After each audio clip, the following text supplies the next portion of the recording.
My daughter died 3 years ago. So when my phone rang at exactly 2:17 a.m. and her name appeared on the screen, I thought it was a glitch. Then I listened to the voicemail. Dad, don't let him inside. I live about 40 minutes outside of Austin, Texas. The house sits at the end of a long gravel road surrounded by thick mesquite trees and empty fields. My nearest neighbor is over half a mile away, and at night, when the wind dies down, it feels like the rest of the world just disappears. It's just me here now. 3 years ago, my daughter Emma died in a car accident. She was 19. Even now, saying those words doesn't feel real. Some days I still catch myself expecting to hear her keys jangling at the front door, or hear her music playing from her bedroom upstairs. Grief does strange things to your mind. People tell you it gets easier, but I don't know if that's true. You just learn how to carry the weight. The first year was unbearable. The second year was numb. By the third year, I had settled into a routine of surviving. Work, home, sleep, repeat. I kept Emma's room exactly the way she left it. Some people told me it wasn't healthy, but it was the only room in the house that still felt alive. Everything started on a Thursday night in October, exactly 1 week before Emma's birthday. The Texas weather had turned cold, a damp, heavy chill that made the old wood frame of the house groan. Around midnight, I fell asleep on the living room couch with the television playing softly. I woke up suddenly to a sharp, vibrating hum. The room was pitch black except for the cold blue glow of the TV menu screen. I fumbled around the coffee table for my phone, my eyes straining to focus. The clock on the display read exactly 2:17 a.m. I had a missed call and a new voicemail notification. That alone wasn't weird, but when I looked at the caller ID, my stomach violently dropped. The screen read, Emma. For a few seconds, I honestly forgot how to breathe. I sat there in the dark, staring at the name of my deceased daughter. My brain scrambled for an explanation. A glitch? A telemarketer spoofing a recycled number? A sick joke? My hands shook so badly I almost dropped the phone as I pressed play on the voicemail. At first, there was only heavy, rhythmic white noise, like wind rushing through a cracked car window. Then, a sharp, panicked gasp. Dad! My entire body went completely numb. It sounded exactly like Emma. Not similar, not close. It had her exact cadence, the slight southern drawl on the word dad that she'd never quite lost. The recording continued, her voice trembling, choked with terror. Dad, don't let him inside! The line went dead. I sat frozen, the television humming quietly behind me, my heart hammering against my ribs like a trapped bird. I replayed it, then again, and again. Every time I listened, the sheer panic in her voice felt more real. I checked the call details. The number matched Emma's old phone exactly, the one that had been crushed in the wreck 3 years ago. I didn't sleep for the rest of the night. I sat in the living room with the lights blazing, my hunting rifle across my lap, staring at the front door. The next morning, I tried to inject some logic into the nightmare. I called Emma's old number. A robotic recording answered immediately. The number you have dialed is not in service. I called the carrier, but the customer service rep found absolutely no record of an incoming call or voicemail hitting my device at 2:17 a.m. According to their system, my phone had been idle all night. I tried to convince myself I was experiencing some kind of grief-induced psychosis. That explanation lasted until the exact same time the following night. At 2:17 a.m., the phone in my hand didn't just notify me, it rang. The caller ID flashed, Emma. I answered instantly, pressing the phone hard against my ear. Hello? Emma? Nothing but low static. Then the sound of weak, heavy breathing. Underneath the breathing, I heard a faint, distinct scraping sound, like something heavy being dragged slowly across old wood. Who is this? I yelled into the empty house. Who the hell is doing this? The breathing stopped for one agonizing second, and then the line disconnected. By Monday, the psychological tension was making it impossible to function. I was barely eating, jumping at every stray shadow cast by the mesquite trees outside. And then a third voicemail arrived, exactly at 2:17 a.m. This recording was longer, and the audio was terrifyingly clear. "Dad, listen to me," Emma's voice whispered. I could hear rapid, frantic footsteps in the recording, as if she were running. "He's watching the house." I listened to that message at least 20 times on my living room couch, trying to dissect the background noise. On the 15th replay, I noticed a tiny, high-pitched metallic creak just before the call cut out. My blood ran cold. It was a squeaky door hinge, but it wasn't just any hinge. It was the specific, high-pitched squeal of the heavy door leading from my kitchen into the garage. It had squeaked that exact way for 10 years. I heard it every single day. The audio wasn't coming from a spoofed internet line miles away. The sounds in the recording were being made inside my own home.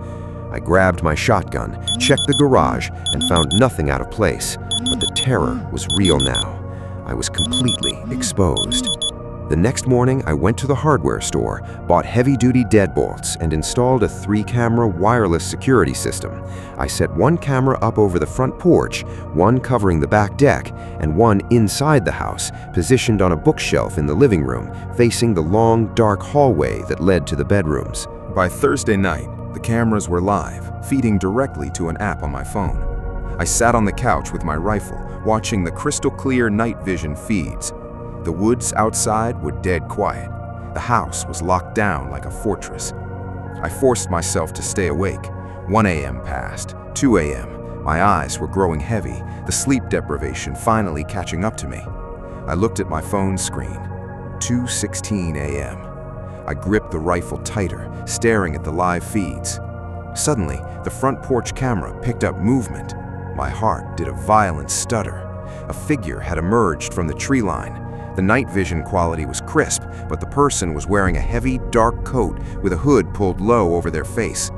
They stood completely still at the edge of the gravel driveway, just staring directly at the house. No movement, no identifiable features, just a black silhouette. Then, the camera feed glitched. A cascade of digital static tore across the screen for nearly 4 seconds. When the image snapped back into focus, the driveway was empty. The figure was gone. Before I could even process it, my phone buzzed in my hand. A notification from the security app popped up. Motion detected in living room. Every muscle in my body locked up. I was sitting in the living room. Nothing had moved. I looked around the dimly lit space, the shadows stretching long and distorted in the lamplight.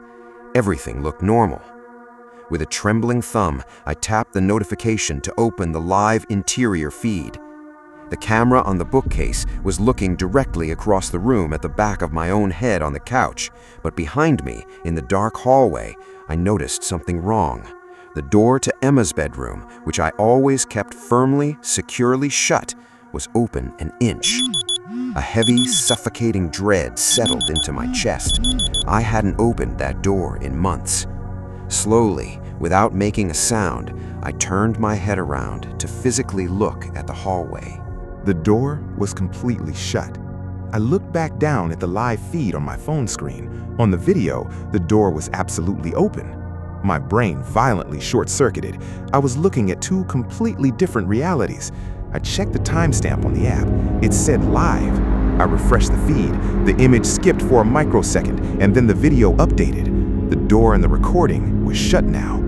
A second later, the phone began to vibrate. An incoming call. Caller ID, Emma. I didn't want to answer it.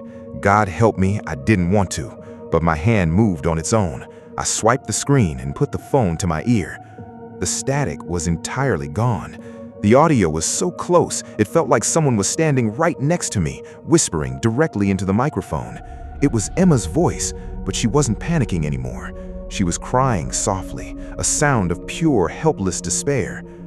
"Dad, he's already inside," she sobbed. A loud, heavy crash echoed in the background of the call.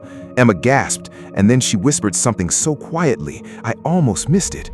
"Behind you." The line went dead. I nearly threw the phone. I spun around so fast I knocked over the floor lamp next to the couch, sending the room into near total darkness, illuminated only by the pale light of the TV. Nothing was there. But as my eyes adjusted to the shadows, I noticed something small lying on the hardwood floor, right where the lamp had been.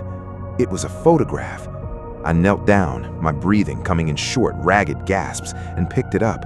My stomach turned to absolute ice. The photograph showed Emma standing in our driveway, smiling. She was wearing the exact dress she had bought for her graduation, but the photo looked brand new, the glossy paper clean and uncreased. That was impossible. All of her photos were locked in an album upstairs. I flipped it over. On the back, someone had written a single sentence in thick black permanent marker. "He knows you listen." That was the moment I broke. I didn't care if I was crazy. I ran out of the house, got into my truck, and drove straight to the local sheriff's department. I spent the rest of the night in a cold interrogation room, pouring my heart out to a deputy named Miller. I showed him the voicemails. I showed him the photo. Deputy Miller took the phone, listened to the recordings, and frowned. He didn't look at me like I was crazy. He looked at me with deep concern. "Mr. Vance," Miller said, scratching his chin, "we're going to send a unit out to the house right now, but I need to be honest with you. This voice on the recording, it sounds like your daughter, yes, but the audio compression is weird. It sounds like someone has been taking old home videos or old voicemails she left you, chopping them up and using an AI program to stitch new words together." I stared at him, the weight of his words crashing down on me. An AI program? Who would do that? "A stalker," Miller said grimly. "Someone who has been watching you, or someone who knew Emma. We'll check the perimeter for signs of entry. In the meantime, you're staying at a motel in town tonight. I don't want you back in that house alone." They kept my phone for forensic analysis. I checked into a dingy, low-budget motel off Highway 298. The room smelled like stale cigarette smoke and cheap cleaner. I lay awake on the stiff mattress, staring at the water stains on the ceiling, waiting for the sun to rise. For the first time in a week, 2:17 a.m. passed and nothing happened. I didn't have my phone, but the motel room remained dead quiet. I finally fell into a restless, exhausted sleep around dawn. The next afternoon, Deputy Miller called the motel landline. His voice sounded entirely different than it had the night before. It was tight, strained, and stripped of all professional detachment. "Daniel," Miller said, using my first name for the first time. "We searched the house. We didn't find anyone there. The locks were all intact, and the windows were secure." I let out a breath. "Okay, so it was just someone messing with my phone line from the outside?" There was a long, agonizing silence on the other end of the line. I could hear the faint sound of papers shuffling. "Daniel, we brought a tech team in to pull the physical data logs from your smart home security cameras," Miller continued, his voice dropping to a low whisper. "The ones you installed a few days ago." "And, did you find the guy in the hood?" "We found the footage from the living room camera, the one facing the hallway. We looked at the recording from last night, around the time you said you saw the door open on your app feed." "Did someone open it?" My voice trembled. "No," Miller said, his breath hitching. "The door stayed closed, but Daniel, the camera recorded the couch. It recorded you sitting there, watching the TV." "Okay." "About 10 minutes before you ran out of the house, the video shows a man crawling out from the narrow gap behind your couch. He was incredibly thin, wearing a dark hood. He climbed over the back of the cushions while you were looking at your phone. He stood directly behind you for almost 3 minutes. He was leaning over your shoulder, reading your phone screen over your head." The motel room suddenly felt like a vacuum. The air was sucked right out of my lungs. "Then," Miller's voice cracked, "the video shows him reaching into his coat pocket. He pulls out a printed photograph, drops it on the floor next to your lamp, and then he crawls right back down into the gap behind the couch. Daniel, he never left the house. When you ran out the front door to drive to the station, he was still behind the couch." "You said you searched the house," I choked out, tears of absolute horror blinding my eyes. "You said nobody was there." "Nobody was there when we arrived," Miller said, his voice shaking violently now. "But we found where he was living. We noticed the baseboard heater behind your living room couch was loose. The wood paneling behind it had been sawed through. There's a hidden crawl space back there that leads directly into the hollow foundations under the flooring.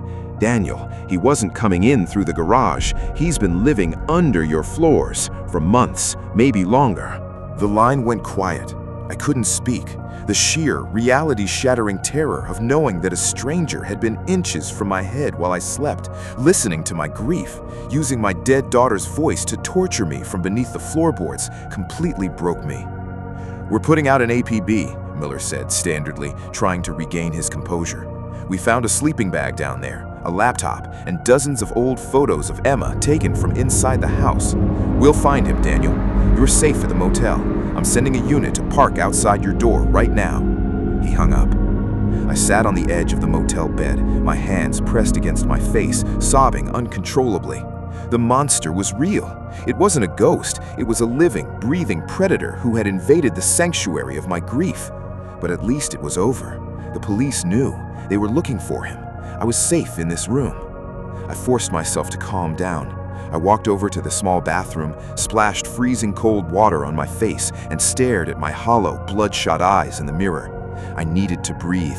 I needed to survive. I walked back into the main bedroom area. The small, vintage digital alarm clock on the motel nightstand caught my eye. The red digits read 2:16 a.m. I froze. My heart stopped. The sun had been up when Miller called. It was late afternoon. How could it be 2:16 a.m.? I walked over to the nightstand and picked up the clock. The cord wasn't plugged into the wall outlet. It was running on backup battery power, and the time was locked, perfectly matching the exact minute before the horror always began. Suddenly, the landline telephone on the nightstand began to ring. The sound was deafening in the small room. Ring, ring. My hands were shaking so violently I could barely lift the receiver. I pressed it to my ear, my chest heaving, praying to God it was Miller telling me it was a mistake. There was no static. There was no AI-generated voice of my daughter.